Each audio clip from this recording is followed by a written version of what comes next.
ગુજરાતમાં ગરમી વચ્ચે વરસાદ પડવો આ ખેડૂતો માટે આશીર્વાદ છે કે પડકાર? ગુજરાતમાં બદલાતું હવામાન શું ભવિષ્ય માટે કોઈ ચેતવણી છે? અને હજી પણ કયા વિસ્તારોમાં છે વરસાદની આગાહી? એપ્રિલમાં વરસાદ કેમ? જાણો હવામાનની પાછળનું વિજ્ઞાન. નમસ્કાર દર્શક મિત્રો, @ગુજરાતમાં આપણું સ્વાગત છે. તો દર્શક મિત્રો, આજે આપણે વાત કરવા જઈ રહ્યા છીએ એક એવા વિષય પર કે જે દરેક ગુજરાતના લોકોના જીવનને સીધી અસર કરે છે. એક એવો વિષય કે જે આપણે રોજ અનુભવી રહ્યા છીએ, પરંતુ કદાચ તેને પૂરેપૂરી રીતે સમજતા નથી. જી હા, આજે આપણે વાત કરીશું ગુજરાતના બદલાતા હવામાન વિશે, ખાસ કરીને એપ્રિલના ગરમ ઉનાળામાં પડતા કમોસમી વરસાદ વિશે. તો દર્શક મિત્રો, તમે ધ્યાન આપ્યું હશે કે આ વર્ષે ઉનાળાની શરૂઆત સામાન્ય રીતે જેવી થવી જોઈતી હતી તેવી નથી થઈ. માર્ચના અંતિમ દિવસોમાં જ આકાશમાં વાદળો દેખાવા લાગ્યા, ગરમી વચ્ચે અચાનક પવન ફૂંકાયો અને પછી કેટલીક જગ્યાએ અચાનક વરસાદ પણ શરૂ થઈ ગયો.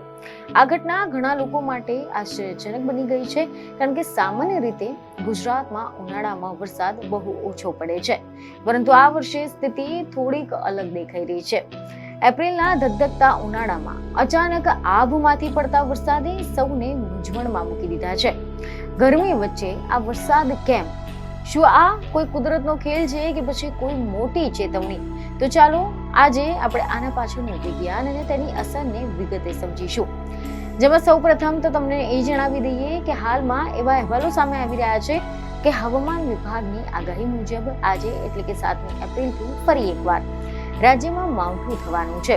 અને આ માવઠું માત્ર 1-2 જિલ્લાઓમાં નહીં, પરંતુ ઉત્તર ગુજરાત, મધ્ય ગુજરાત અને સૌરાષ્ટ્રના અનેક વિસ્તારોમાં જોવા મળશે, જેમાં કચ્છ, બનાસકાંઠા, પાટણ, મહેસાણા, સાબરકાંઠા, અરવલ્લી, મહીસાગર, પંચમહાલ, દાહોદ, વડોદરા, છોટાઉદેપુર, નર્મદા અને ભરૂચ જેવા જિલ્લાઓમાં હળવાથી મધ્યમ વરસાદ થવાની સંભાવના છે.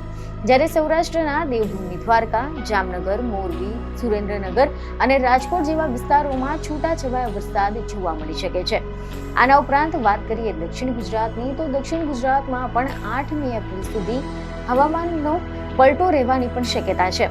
સામાન્ય રીતે આપણને એ પ્રશ્ન થાય છે કે ચોમાસા વગર આ વરસાદ ક્યાંથી આવ્યો? એપ્રિલમાં વરસાદ કેમ પડ્યો? તો દર્શક મિત્રો, આ માત્ર સામાન્ય વરસાદ નથી, આ એક એવી પ્રક્રિયા છે કે જેની પાછળની ખૂબ જ વૈજ્ઞાનિક કારણો જોડાયેલા છે. અને આ કારણોને સમજવું ખૂબ જ જરૂરી છે, કારણ કે આ માત્ર આજનો પ્રશ્ન નથી, પરંતુ ભવિષ્યમાં પણ આવા ફેરફારો વધી શકે છે. તો ચાલો સમજીએ કે આ વરસાદ પાછળનું સાચું કારણ શું છે. તો દર્શક મિત્રો, મીડિયા અહેવાલ અનુસાર એવી માહિતી મળી રહી છે કે સામાન્ય રીતે ગુજરાતમાં વરસાદ મુખ્યત્વે ચોમાસામાં પડે છે અને તે બંગાળની ખાડીમાં બનતી સિસ્ટમો અને અરબી સમુદ્રના પ્રભાવથી આવે છે. પરંતુ શિયાળા અને ઉનાળાના સમયમાં એક અલગ પ્રકારની સિસ્ટમ કાર્યરત રહે છે, જેને વેસ્ટર્ન ડિસ્ટર્બન્સ કહેવામાં આવે છે. અને આ વેસ્ટર્ન ડિસ્ટર્બન્સ એટલે પશ્ચિમ તરફથી આવતી હવામાનની સિસ્ટમ, જે ભૂમધ્ય સાગરના વિસ્તારમાં બને છે અને પછી ઈરાક, ઈરાન, અફઘાનિસ્તાન અને પાકિસ્તાન પરથી પસાર થઈને ભારત સુધી પહોંચે છે. આ સિસ્ટમમાં ભેજ અને ઠંડી હવામાં મિશ્રણ હોય છે, અને જ્યારે આ સિસ્ટમ ભારતના ઉત્તર અને પશ્ચિમ ભાગમાં પ્રવેશ કરે છે, ત્યારે તે હવામાનમાં અચાનક ફેરફાર લાવે છે. ખાસ કરીને ઉત્તર ભારતમાં વરસાદ અને હિમાલયમાં બરફ વર્ષા માટે આ સિસ્ટમ જવાબદાર હોય છે. પરંતુ જ્યારે આ સિસ્ટમ મજબૂત બને છે, ત્યારે તેની અસર ગુજરાત સુધી પણ પહોંચી જાય છે, અને આના પરિણામે ગુજરાતમાં પણ કમોસમી વરસાદ થાય છે. અને આ વર્ષે ખાસ કરીને માર્ચ મહિનાના 3જા અઠવાડિયાથી સતત એક પછી એક વેસ્ટર્ન ડિસ્ટર્બન્સ આવી રહ્યા છે, અને આના કારણે રાજ્યમાં વારંવાર હવામાન બદલાતું જોવા મળી રહ્યું છે. જોકે આ સ્થિતિ ધરતીપુત્રો માટે એટલે કે ખેડૂતો માટે ખૂબ જ મહત્વપૂર્ણ છે, કારણ કે આ સમયે ઘણા બધા પાક તૈયાર થવાના હોય છે, અને અચાનક પડતો વરસાદ તેમના પાકને નુકસાન પહોંચાડી શકે છે. ખાસ કરીને ઘઉં, જીરું, મેથી અને અન્ય જે રવિ પાકો છે તેના માટે આ વરસાદ પડકારરૂપ બની શકે છે. તો બીજી તરફ કેટલાક વિસ્તારોમાં આ વરસાદ ગરમીથી રાહત પણ આપે છે. શહેરોમાં રહેતા લોકો માટે આ વરસાદ ઠંડક લઈને આવે છે, પરંતુ લાંબા ગાળે આ હવામાનનો ફેરફાર ચિંતાજનક બની શકે છે, કારણ કે તે પર્યાવરણમાં થતા મોટા પરિવર્તનોની નિશાની હોઈ શકે છે.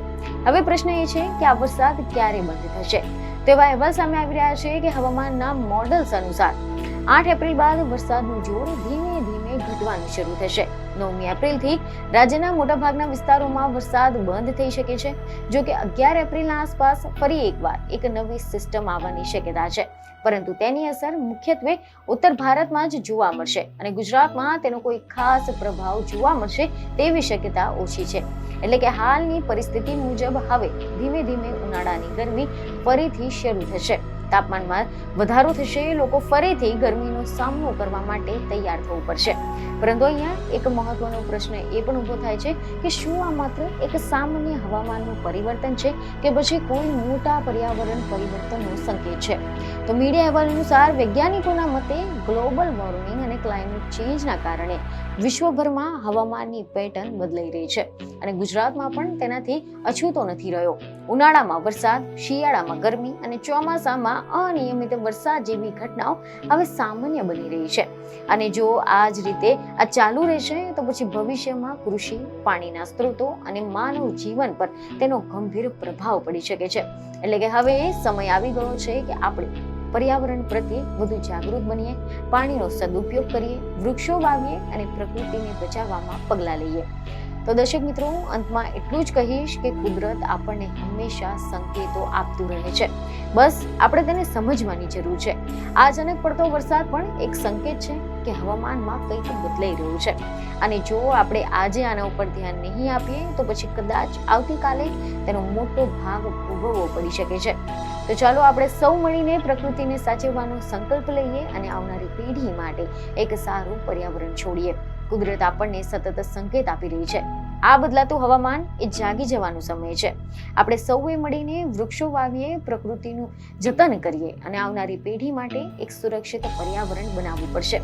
તો દર્શક મિત્રો, તમને જો આ માહિતી ગમી હોય તો પછી અમારા વિડીયોને લાઈક અને શેર જરૂરથી કરજો. ફરીથી મળીશું આવા વિષયની સાથે. આભાર.